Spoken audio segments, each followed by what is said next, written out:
Hi my dear lovely birds and blossoms, welcome to our class. ఈరోజు మనం ప్రవీణ ఉత్తరార్ధ paper 1లో ఒక part మనకి రష్మృతి ఉంది. రష్మృతి ఇది ఒక ఖండకావ్యం. ఇది మహాభారతంలో నుంచి తీసుకోబడిన ఒక పార్ట్. దీన్ని రామ్ధారి సింహ్ దినకర్ చాలా చక్కగా ఎక్స్ప్లెయిన్ చేశారు. Let's start this lesson with కవి పరిచయ్. रामधारी सिंह दिनकर का जन्म 1908 में बिहार के मुंगेर जिले के सिमरिया गांव में हुआ. दिनकर पर राष्ट्रीयता की छाप अधिक है. दिनकर जी ने वीर श्रृंगार रस प्रधान काव्य भी लिखा है. उनके कुरुक्षेत्र और रश्मृति काव्यों में वीर रस कूट कूट कर भरा है. उर्वशी नामक काव्य में प्रेम और श्रृंगार तबालाब भरे हैं. रेणुका, हंकार, रसवंती, नील कुसुम आदि उनकी अन्य रचनाएं हैं. दिनकर जी 1952 में राज्यसभा के सदस्य बने. 1964 में भागलपुर विश्वविद्यालय के कुलपति बने. भारत सरकार ने दिनकर जी को पद्म भूषण की उपाधि से सम्मानित किया. उनकी सांस्कृतिक के 4 अध्याय नामक पुस्तक के लिए उनको साहित्य अकादमी पुरस्कार मिला. उर्वशी काव्य के लिए भारतीय ज्ञानपीठ पुरस्कार मिला. इन सब से अधिक वे राष्ट्रकवि के गौरव के अधिकार माने गए. उनका निधन 1974 में हुआ था. సో రష్మృతి అని చెప్పేసి ఒక ఖండ కావ్యాన్ని మనకి మహాభారతంలో నుంచి దినకర్ గారు రాయడం జరిగింది. ఈ ఖండ కావ్యంలో మహాభారతంలో ఉన్న కొన్ని మెయిన్ క్యారెక్టర్స్ గురించి ఈయన చాలా చక్కగా మనకి ఎక్స్ప్లెయిన్ చేశారు. ఈయన 1908లో బీహార్లోని ముంగేర్ అనే ఒక జిల్లాలో సిమరియా అనే ఒక గ్రామంలో పుట్టారు. ఈయన రాష్ట్ర కవిగా పేరు తెచ్చుకున్న గొప్ప కవి. ఈయన ప్రతి రైటింగ్స్లో కూడా శృంగార్ రస్, వీర్ రస్ అనేది చాలా చక్కగా ఎక్స్ప్లెయిన్ చేశారు. రేణుక, హుంకరి, సరస్వతి, నీలకుసుం ఇవన్నీ కూడా ఈయనకి మంచి పేరు తెచ్చిన రచనలు. అంతేకాకుండా ఊర్వశికి గాను ఈయనకి భారతీయ జ్ఞాన్పీఠ్ పురస్కారం వచ్చింది. అలాగే రాష్ట్రకవి గౌరవం కూడా ఈయనకి దక్కింది. So let's start our lesson. Rashmrati. Rashmrati means one who is riding a chariot. అంటే రథాన్ని నడుపుతున్నాడు అని కాదు, కానీ ఎంత వేగంతో నడుపుతున్నాడో చెప్పడం ఈ టైటిల్ యొక్క ఉద్దేశం. రష్మ్ మీన్స్ లైట్, రథి మీన్స్ చారియట్. సో లైట్ స్పీడ్తో రథాన్ని రైడ్ చేస్తూ యుద్ధాన్ని చేసిన ఒక గొప్ప వీరుడు గురించి మనకి ఈ ఖండ కావ్యం రామ్ధారి సింహ్ దినకర్ చెప్పాలనుకుంటున్నారు. అతను ఎవరో కాదు, కర్ణుడు. సో రామ్ధారి సింహ్ దినకర్ కర్ణుడిని సెంటర్గా చేసుకొని ఈ స్టోరీ మొత్తం ఎక్స్ప్లెయిన్ చేశారు. రష్మృతి ఒక ఖండ కావ్యం. Khand means partial, Kavya means poetry. So బ్రీఫ్గా కొన్ని పోయమ్స్ని తీసుకొని ఒక కావ్యాన్ని ఎక్స్ప్లెయిన్ చేయడాన్ని ఖండ్ కావ్య అంటారు. సో మనం రష్మృతి స్టార్ట్ చేసే ముందు ఒక్కసారి మహాభారతాన్ని బ్రీఫ్గా చెప్పుకుందాం. మహాభారతాన్ని వేదవ్యాసుడు రచించాడు. మహాభారతంలో మొత్తం 18 పర్వాలున్నాయి. ఆది పర్వం, సభా పర్వం, అరణ్య పర్వం, విరాట పర్వం, ఉద్యోగ పర్వం, భీష్మ పర్వం, ద్రోణ పర్వం, కర్ణ పర్వం, శూల్య పర్వం, స్థౌపిక పర్వం, స్త్రీ పర్వం, శాంతి పర్వం, అనుశాసిక పర్వం, అశ్వమేధ పర్వం, ఆశ్రమవాస పర్వం, మౌసల పర్వం, మహాప్రస్థాన పర్వం, స్వర్గారోహణ పర్వం. ఇలాగా 18 పర్వాలుంటాయి. ఇందులో మొత్తం 1,00,000 శ్లోకాలున్నాయి. ప్రపంచంలోనే అతి పెద్ద గ్రంథం మరొకటి లేదు. భారతం పంచమో వేదః. మహాభారతం 5వ వేదానికి సమానం. మనకి వేదాలు 4: ఋగ్వేదం, యజుర్వేదం, సామవేదం, అథర్వణ వేదం. అలాంటి 4 వేదాలను రచించింది వేదవ్యాసుడే. ఆ వేదవ్యాసుడే ఈ వేదాల యొక్క సారం, దాని యొక్క మీనింగ్ అంతా మనకి తెలియదని అండ్ ఆ వేదాలలో ఉన్న శ్లోకాస్ మామూలు వాళ్ళు చదవడానికి కష్టం అవుతుందని ఆయన తెలుగులో అలాగే సంస్కృతంలో రచించిన గొప్ప కావ్యమే మహాభారతం. మహాభారతంలో చెప్పిన విషయమే ఈ ప్రపంచంలో అన్ని చోట్ల ఉంటుంది. ఇందులో లేని విషయం ఈ భూమి మీద ఎక్కడా ఉండదు అనేదే నిజం. మహాభారతం అనంగానే మనకి గుర్తుకొచ్చేది పాండవులు, కౌరవులు. వీళ్ళు అన్నదమ్ముల పిల్లలు, అంటే స్వయంగా అన్నదమ్ములు. పాండవుల తండ్రి పేరు పాండురాజు, తల్లి కుంతి. అయితే వివాహం కావడానికి ముందే కుంతీదేవికి కర్ణుడు జన్మిస్తాడు. ఒకసారి దుర్వాస మహర్షి అనే ఒక మహర్షి కుంతిభోజుడి రాజ్యానికి వస్తాడు. ఆయనకి చాలా కోపం ఎక్కువ. సహనంగా ఉండే ఎవరైనా సరే ఆయనకి సపర్యాలు చేస్తే మంచిదని తలచి కుంతిభోజుడు తన కూతురైన కుంతి చేత సేవలు చేయిస్తాడు. కుంతి చేసిన సేవలకి మెచ్చుకొని ఆ మహర్షి సంతాన సాఫల్య మంత్రం అనే మంత్రాన్ని కుంతీదేవికి ఉపదేశిస్తాడు. ఈ మంత్రం ద్వారా తన ఇష్ట దైవాన్ని ఎవరైనా తలుచుకుంటే ఆయన ప్రత్యక్షమై ఆయన తేజస్సు వలన తనకి మగబిడ్డ పుడతాడనేది ఆ వరం. అయితే దాన్ని టెస్ట్ చేయాలనుకుని కుంతీదేవి సూర్యభగవానుడిని తలుచుకుంటుంది. వెంటనే సూర్యభగవానుడు ప్రత్యక్షమై తనకి ఒక మగబిడ్డని ఇస్తాడు. ఆ బిడ్డ పుట్టడంతోనే సహజంగా శరీరంతో కవచం అలాగే కుండలాలు మీన్స్ ఇయర్ టాప్స్. కవచం అంటే షీల్డ్, ప్రొటెక్టింగ్ బాడీ. వాటితో పాటు సహజంగానే పుడతాడనమాట. ఆ బిడ్డను చూడంగానే కుంతీదేవి బాగా భయపడిపోతుంది. లోకం ఏమనుకుంటుందో, పెళ్లి కాకుండానే తల్లినైనందుకు తనని నిందిస్తుందని భయపడి ఆ బిడ్డని ఒక పెట్టెలో పెట్టి నదిలో వదిలేస్తుంది. ఆ తరువాత పాండురాజుతో వివాహం జరుగుతుంది.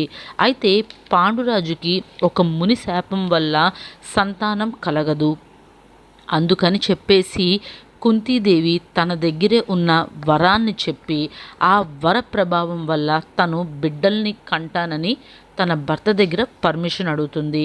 అలాగా కుంతీదేవికి యముడి వల్ల ధర్మరాజు, వాయువు వల్ల భీష్ముడు, ఇంద్రుడి వల్ల అర్జునుడు జన్మిస్తారు. అలాగే పాండురాజుకి సెకండ్ వైఫ్ ఉంటుంది. ఆవిడ పేరు మాద్రి. ఆవిడకి కూడా ఈ వర ప్రభావం చెప్పి కుంతీదేవి సహాయం చేస్తుంది. ఆ వరం వల్ల అశ్విని దేవతలు వాళ్ళ వల్ల నకులుడు, సహదేవుడు మాద్రికి జన్మిస్తారు. సో ఇది పాండవుల యొక్క జన్మరహస్యం. మరి కౌరవుల గురించి కూడా తెలుసుకోవాలి కదా. కౌరవుల తల్లిదండ్రులు ధృతరాష్ట్రుడు, గాంధారి. గాంధారి 2 ఏళ్ళు గర్భాన్ని మోస్తుంది. అంటే ప్రెగ్నెంట్ అయ్యి 2 ఏళ్ళు అవుతుంది. 2 years అయినా డెలివరీ అవ్వదనమాట. ఈలోపు కుంతికి, మాద్రికి పిల్లలు పుట్టారని తెలుసుకొని తన పిల్లలు రాజులు కారు, తనకన్నా ముందు కుంతీదేవికి, మాద్రికి పిల్లలు పుట్టారనే కోపంతో తన కడుపు మీద తనే గట్టిగా కొట్టుకుంటుంది. దానివల్ల కడుపులో ఉన్న పిండం ముద్దగా కిందకి పడిపోతుంది. అప్పుడు వేదవ్యాసుడు వచ్చి ఆ ఫ్లష్ మొత్తాన్ని కూడా 101 కుండలు, 101 మట్టి కుండల్లో పెట్టి అందులో ఒక విధమైన కెమికల్ని ఉంచి ఆ ఫ్లష్ని రోజుకొకసారి ఆ కుండని టచ్ చేయమని చెప్పాడనమాట. అలా చేయడం వల్ల ఆ కుండలో ఉన్న ఫ్లష్కి తన తల్లి యొక్క స్పర్శ అందుతుందని చెప్పారు. సో కౌరవులు ఇలా పుట్టారు. అందులో 100 మంది మగపిల్లలు కాగా ఒక్క ఆడపిల్ల. ఆ పిల్ల పేరు దుస్సల. అలాగే ధృతరాష్ట్రుడికి గాంధారి కాకుండా అక్కడే ఆ రాజ్యంలోనే ఉన్న ఒక వైశ్య కులానికి చెందిన ఒక లేడీతో అఫైర్ ఉంటుంది. దానివల్ల ఆవిడికి ఒక కొడుకు పుడతాడు. ఆ కొడుకు పేరు యుయుత్సుడు. ఈ యుయుత్సుడు చాలా గొప్పవాడు. ఆయన ఎప్పుడు కూడా ధర్మం, న్యాయం అని పాండవుల వైపే ఉండి పాండవులకి హెల్ప్ చేస్తూ ఉంటాడు. సో ఇది పాండవులు, కౌరవులు ఎలా పుట్టారో మనం ముందే చెప్పుకున్నాం కదా. కుంతీదేవి పెళ్లి కాక ముందు పుట్టిన బిడ్డని ఒక పెట్టెలో పెట్టి ఒక నదిలో వదిలేసిందని, ఆ బిడ్డ ఆ నది ప్రవాహాన్ని కొట్టుకుంటూ వెళ్ళి అతిరథుడు అనే ఒక రథాన్ని నడిపే వ్యక్తికి దొరుకుతాడు. అతను ఒక శూద్రుడు. అతని పేరు రాధ. కాబట్టే కర్ణుడికి రాధేయుడు అనే పేరు కూడా ఉంది. అయితే కర్ణుడికి రాధ అలాగే అతిరథుడు పెట్టిన పేరు వసుసేన. చిన్నప్పటి నుంచి కర్ణుడికి అస్త్రశాస్త్రం మీన్స్ ఆర్చరీ అంటే చాలా ఇష్టం అన్నమాట. పాండవులు కౌరవులు రాజు పిల్లలు కావడంతో ద్రోణాచార్యుడు అనే ఒక గురువు గారి దగ్గర అస్త్ర విద్యని నేర్చుకుంటూ ఉంటారు. అప్పుడు కర్ణుడు ద్రోణాచార్యుడి దగ్గరికి వెళ్ళి తనకి కూడా అస్త్రవిద్య నేర్పించమని అడుగుతాడు. కానీ నేను కేవలం రాజు యొక్క పిల్లలకి మాత్రమే నేర్పిస్తాను అని ద్రోణుడు చెప్పడంతో తను సూతపుత్రుడని ఎంతో బాధపడతాడు. వెంటనే కర్ణుడు పరశురాముడి దగ్గరికి వెళ్తాడు. అయితే పరశురాముడు కేవలం బ్రాహ్మణుల పిల్లలకి మాత్రమే అస్త్రవిద్య నేర్పిస్తూ ఉంటాడు. పరశురాముడు చాలా గొప్పవాడు. ద్రోణాచార్యుడి కన్నా ఎన్నో గొప్ప విద్యలు తెలుసు. ముఖ్యంగా బ్రహ్మాస్త్రం అనే ఒక గొప్ప విల్లు విద్య, అది పరశురాముడికి మాత్రమే తెలుసు. అయితే తను బ్రాహ్మణులకు మాత్రమే అస్త్రవిద్య నేర్పిస్తాడని తెలుసుకున్న కర్ణుడు తను ఒక బ్రాహ్మణ పుత్రుణ్ణి అని అబద్ధం చెప్పి పరశురాముడి దగ్గర శిష్యరికం చేస్తూ ఉంటాడు. ఒకరోజు అడవిలో పరశురాముడు అలసిపోయి కర్ణుడి తొడ మీద పడుకుంటాడు.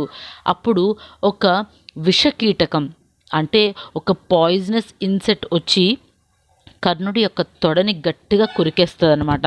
అలా కొరకడం వల్ల ఏమవుతుందంటే చాలా బ్లడ్ అనేది పోతూ ఉంటుంది. ఆ బ్లడ్ పోతున్నా సరే, ఎంత పెయిన్ వస్తున్నా సరే, తన యొక్క గురువు గారు నిద్రపోతున్నారు, ఆయన్ని డిస్టర్బ్ చేయడం ఇష్టం లేక కర్ణుడు అలాగే సైలెంట్గా ఉండిపోతాడు. ఆ బ్లడ్ యొక్క వెచ్చదనానికి పరశురాముడికి మెలకు వస్తుందన్నమాట. లేచి కర్ణుని చూసి ఆశ్చర్యపోతాడు. నీకు ఇంత సహనం, ఇంత ఓర్పు, ఓపిక ఎలా ఉన్నాయి? కేవలం క్షత్రియులకు మాత్రమే ఇంత ఓపిక ఉంటుంది, బ్రాహ్మణ పుత్రులకు ఇంత ఓపిక ఉండదు. సో నువ్వు నాకు అబద్ధం చెప్పావు, కాబట్టి నేను నీకు ఏదైతే విద్య నేర్పించానో అది నీకు అవసరమైనప్పుడు నువ్వు మర్చిపోతావు అని శపిస్తాడు. అప్పుడు కర్ణుడు తాను ఒక సూతపుత్రుడని, ఎక్కడికి వెళ్ళినా తనకి అవమానం జరగడం వల్ల, విద్య నేర్చుకోవాలనే కోరిక ఎక్కువగా ఉండడం వల్ల అబద్ధం చెప్పానని చెప్పడంతో క్షమించిన పరశురాముడు భార్గవాస్త్ర విద్యను కర్ణుడికి నేర్పిస్తాడు. అయితే ఒకసారి కర్ణుడు అస్త్రవిద్య ప్రాక్టీస్ చేస్తూ ఉంటాడు, ఆర్చరీ ప్రాక్టీస్ చేస్తూ ఉంటాడు. అనుకోకుండా అతను వేసిన బాణం వల్ల ఒక బ్రాహ్మణుడి ఆవు చచ్చిపోతుంది. తనకి కేవలం ఆ ఆవు వల్ల వచ్చే పాలు, దాని నుంచి తయారు చేసిన పదార్థాలతోనే తన ఇంట్లో వాళ్ళందరికీ ఫుడ్ ఇదంతా గరుస్తుంది. అలాంటి ఆవును చంపేశావు, నాకు జీవిత ఆధారమైన ఆవును చంపావు, అలాగే నీకు అవసరమైనప్పుడు నీకు ఎలాంటి ఆధారం లేకుండా నువ్వు కూడా చచ్చిపోతావు అని ఆ బ్రాహ్మణుడు శపిస్తాడు. ఇంకొకసారి ఒక పాప ఒక గిన్నెతో నెయ్యి తీసుకొని రోడ్ క్రాస్ చేస్తూ ఉంటుంది. అదే టైంలో అనుకోకుండా కర్ణుడి వల్ల ఆ నెయ్యి గిన్నె అనేది నేల మీద పడిపోతుంది. ఇదివరకు మట్టి రోడ్లు ఉండేవి, సాయిల్ మొత్తం అంతా మట్టి, ఏదైనా పడితే వెంటనే ఇంకుకుపోయేది. ఇప్పటిలాగా తార్ రోడ్స్ అలాగ ఉండేవి కాదు. అలాంటి మట్టి నేల మీద ఆ నెయ్యి పడంగానే వెంటనే ఆ మట్టి ఆ నెయ్యి మొత్తాన్ని అబ్జార్బ్ చేసేసుకుంది. ఆ పాప నాకు నా నెయ్యే కావాలి, లేదంటే నా సవతి తల్లి మీన్స్ స్టెప్ మదర్, నా సవతి తల్లి నన్ను కొడుతుంది అని ఏడవడం మొదలుపెట్టింది. లేదమ్మా, నేను నీకు ఇంకో నెయ్యి కొనిపిస్తాను అన్నా సరే వినలేదు. అప్పుడు కర్ణుడు బలవంతంగా ఆ మట్టిలో నుంచి నెయ్యిని పిండడానికి ట్రై చేశాడు. అప్పుడు భూదేవి ప్రత్యక్షమై, నువ్వు నన్ను చాలా బాధ పెట్టావు, నీ వల్ల నన్ను చాలా బాధపడ్డాను. సో ఎప్పుడైతే నీకు ఆఖరి గడియల్లో నీ రథం కూడా భూమిలో ఇరుక్కుపోయి అది బయటికి రాక నువ్వు ఇబ్బంది పడతావు, నువ్వు చచ్చిపోతావు అని శపిస్తుంది. సో కొన్ని యాక్సెప్ట్స్లో కర్ణుడికి ఇలాంటి శాపాలు, కష్టాలు, నష్టాలు అనేవి కూడా చాలా ఉన్నాయన్నమాట. ఒకసారి ద్రోణాచార్యుడు కురవంశంలోని వీరులందరికీ కూడా విల్లు విద్య ప్రదర్శించడానికి పోటీలు పెడతాడు. అప్పుడు అందులో అర్జునుడు చాలా బాగా విల్లు విద్యను ప్రదర్శించి అందరినీ మెప్పిస్తాడు. అప్పుడు ఆ గ్రూప్ ఆఫ్ పీపుల్లో నుంచి కర్ణుడు బయటికి వస్తాడు. తను కూడా తన యొక్క శక్తిని చూపిస్తానని అంటాడు. అప్పుడు వెంటనే ద్రోణాచార్యుడు, నువ్వు ఏ కులానికి చెందినవాడివి అని అడగగా, నేను సూతపుత్రుడిని పుత్రుణ్ణి అని కర్ణుడు చెప్తాడు. అయితే కృపాచార్యుడు సూతపుత్రులు ఇక్కడ పార్టిసిపేట్ చేయకూడదు, వీల్లేదు అని చెప్తాడనమాట. అప్పుడు కర్ణుడు ఎంతో బాధపడతాడు. అయితే నువ్వు ఒక దేశానికి రాజు అయితే కనుక నువ్వు పార్టిసిపేట్ చేయొచ్చు అని అనడంతో వెంటనే అక్కడే ఉన్న దుర్యోధనుడు అంగరాజ్యానికి కర్ణుడిని రాజుగా చేస్తాడు. తన యొక్క విల్లు విద్యని ప్రదర్శిస్తాడు. అందరూ అతను చాలా గొప్పగా తన టాలెంట్ని చూపించారని మెచ్చుకుంటారు. చిన్నప్పటి నుంచి ప్రతి విషయంలో కర్ణుడు అర్జునుడితో పోటీ పడడం మొదలు పెడతాడు. అర్జునుడి కన్నా గొప్ప విల్లు విద్యగాడు తనే కావాలని ఎంతగానో ఆరాటపడతాడు. దానివల్ల అనుకోకుండా అర్జునుడి మీద వైరం అనేది, కోపం అనేది బాగా పెంచేసుకుంటాడు దుర్యోధనుడు కౌరవుల్లో పెద్దవాడు. 100 మంది కొడుకుల్లో ఫస్ట్ పుట్టింది దుర్యోధనుడు. గాంధారి కడుపుతో ఉన్నప్పుడు కుంతిదేవికి ముందే పిల్లలు పుట్టేశారు అనే అసూయతో ఉందని ముందే చెప్పుకున్నాం కదా. ఆ అసూయకి ఈ దుర్యోధనుడు బెస్ట్ ఎగ్జాంపుల్. అందుకనే మన పెద్దవాళ్ళు అంటారు, ఎవరైతే కడుపుతో ఉంటారో వాళ్ళు మంచి ఆలోచనలు, మంచి థాట్స్తో ఉండాలి, ప్లెజెంట్ మ్యూజిక్ వింటూ ఉండాలి, మంచి మంచి బుక్స్ చదువుతూ ఉండాలి అని అందుకే చెప్తూ ఉంటారనమాట. గాంధారికి పుట్టిన 100 మంది పిల్లల్లో దుర్యోధనుడు, దుశ్శాసనుడు, దుస్సాహులుడు, దుస్సలుడు, జలాసంధుడు ఇలా అందరూ కూడా క్రూరమైన స్వభావం కలిగి ఉన్నారన్నమాట. దుర్యోధనుడు పుట్టినప్పుడే ఎన్నో అపశకునాలు వస్తాయి. ఆ అన్ని అపశకునాలని గమనించిన భీష్ముడు, విదురుడు ఇతడు కులాన్ని నాశనం చేసేవాడు కాబట్టి ఇతనొక్కడిని వదిలేస్తే మిగిలిన వాళ్ళందరూ కూడా చాలా చక్కగా పెంచవచ్చు అని ధృతరాష్ట్రుడికి ముందే చెప్తారు.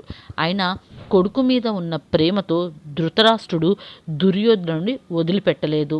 దానికి కారణంగానే పాండవులు కౌరవుల మధ్యన వైరం అనేది ఏర్పడింది. ఆ వైరం వల్లే కురుక్షేత్ర మహాయుద్ధం అనేది జరిగింది.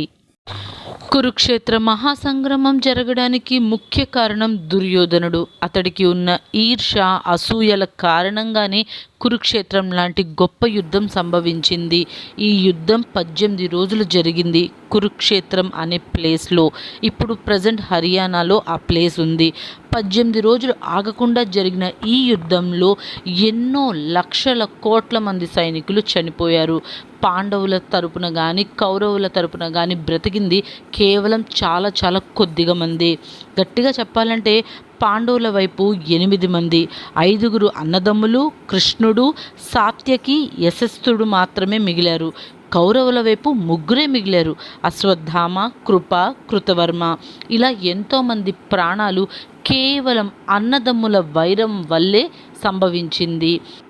పాండవుల అరణ్యవాసం జరిగే టైంలో శ్రీకృష్ణుడు రాయబారానికి వెళ్ళి కనీసం పాండవులకి ఒక 5 ఊర్లన్నా ఇమ్మని అడుగుతాడు దుర్యోధనుడిని. కానీ దుర్యోధనుడు గడ్డి మొలిచే స్థానం కూడా ఇవ్వనని కళాఖండిగా చెప్పేస్తాడు. సో ఇలా రాయబారాలు 4 జరుగుతాయి. అందులో శ్రీకృష్ణుడు వెళ్ళిన రాయబారం తరువాతే ఈ కురుక్షేత్ర యుద్ధం అనేది తెరకెక్కింది.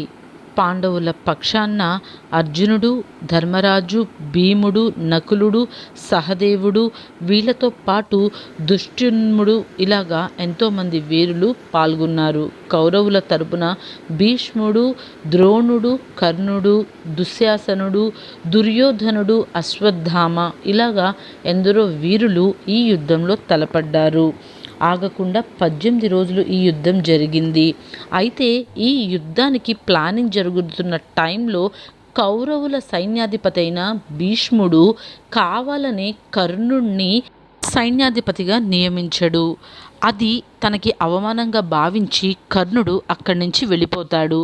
ఎప్పుడైతే భీష్ముడు ఆ కథన రంగంలో ఉండడో అప్పుడే నేను వచ్చి యుద్ధం చేస్తాను అని చెప్తాడు. అన్న మాటగానే 10వ రోజున అర్జునుడు వేసిన బాణాలకు భీష్ముడు అంపశయ్య మీద పడిపోతాడు. అప్పుడు కర్ణుడు వెళ్తాడు. అంపశయ్య మీద ఉన్న భీష్ముడిని చూసి ప్రణామం చేసి ప్రార్థిస్తాడు. అప్పుడు భీష్ముడు, నువ్వు కుంతిపుత్రుడివని నా మనవడివని నాకు తెలుసు. నువ్వు నేను ఒకేసారి తలపడితే పాండవులకు అన్యాయం జరుగుతుంది. వారు యుద్ధంలో ఓడిపోతారు. అందుకనే నేను నిన్ను అలా మాట్లాడాను. నన్ను క్షమించు అని భీష్మ పితామహుడు చెప్తాడు. ఆ మాటలకు కర్ణుడు ఎంతగానో విలపిస్తాడు. అంతకు ముందే శ్రీకృష్ణుడి వల్ల తను కుంతిపుత్రుడని, తను పాండవులందరికన్నా పెద్దవాడని, అన్న అని, ఎలాగైనా సరే పాండవుల్ని కాపాడమని, తనకి రాజ్యాన్ని ఇస్తానని శ్రీకృష్ణుడు చెప్తాడు. అయినా సరే ఏమీ లేనప్పుడు నాతో దుర్యోధనుడు స్నేహం చేశాడు. అలాంటి స్నేహితుడికి నేను అన్యాయం చెయ్యను. నా చివరి శ్వాస వరకు నేను నా స్నేహితుడికే అండగా ఉంటాను అని కళాఖండిగా కర్ణుడు చెప్పేస్తాడు. ఈ విషయాన్ని తెలుసుకున్న శ్రీకృష్ణుడు అతడి యొక్క గొప్పతనాన్ని ఎంతగానో మెచ్చుకుంటాడు. యుద్ధరంగంలో ఎలాగన్నా సరే పాండవుల్ని కాపాడాలి అనే కోరికతో శ్రీకృష్ణుడు కుంతీదేవి దగ్గరికి వెళ్ళి కర్ణుడిని ఎలాగైనా పాండవుల్ని కాపాడమని ప్రార్థించమని చెప్తాడు. కుంతీదేవి కర్ణుడి దగ్గరికి వెళ్ళి తన పెద్ద కొడుకని చెప్పి తమ్ముళ్ళని కాపాడమని ప్రాధేయపడుతుంది. తల్లి మాటలకి ఎంతగానో విలపించిన కర్ణుడు అర్జునుని తప్ప ఎవరిని ఏమి చేయని ప్రమాణం చేస్తాడు. అన్నమాటగానే యుద్ధం జరిగే టైంలో పాండవులు అందరూ చిక్కినా సరే అతను వాళ్ళని చంపకుండా వదిలేస్తాడు. కానీ భీముడు కర్ణుడి 10 మంది కొడుకుల్ని కూడా చాలా ఘోరంగా చంపేస్తాడు. ఆచార్య ద్రోణుడు కూడా చనిపోయిన తర్వాత కర్ణుడు సేనాపతి అవుతాడు. సేనాపతి అయిన తర్వాత అర్జునుడిని ఎలాగైనా చంపాలని చెప్పేసి తన రథసారథి అయిన శల్యుడిని అర్జునుడి వైపు రథాన్ని పోనిచ్చమంటాడు. ఈ శల్యుడు ఎవరో కాదు, మాద్రి అన్నే శల్యుడు. అంటే నకుల సహదేవులకు మేనమామ. శల్యుడు ఒకరోజు బాగా మత్తులో తాగి ఉన్న టైంలో కర్ణుడు అలాగే దుర్యోధనుడు శల్యుడి దగ్గరికి వెళ్ళి వాళ్ళకి రథసారథ్యం చెయ్యమని కోరుతారు. ఆ మత్తులో శల్యుడు సరేనని మాటించినందువల్ల ఇష్టం లేకపోయినా సరే శల్యుడు కర్ణుడికి రథసారథి అయి అనుక్షణం కర్ణుడిని సూతపుత్రుడివి, నీకెందుకు ఇదంతా అని చెప్పి అవమానిస్తూనే ఉంటాడు. పరశురాముడు, పండితుడు అలాగే భూదేవి ఇచ్చిన శాపాల వల్ల కర్ణుడు ఎలాంటి అస్త్రాలను గుర్తు తెచ్చుకోలేక నిరాధారుడై అతని యొక్క రథచక్రం భూమిలో కృంగిపోవడం వల్ల అర్జునుడి చేతిలో మరణిస్తాడు. ఎంతో గొప్ప చరిత్ర కలిగిన కర్ణుడు తల్లికి ఇచ్చిన మాట, అదేవిధంగా స్నేహితుడికి ఇచ్చిన మాట వల్ల చివరికి తన ప్రాణాలు తానే కోల్పోతాడు.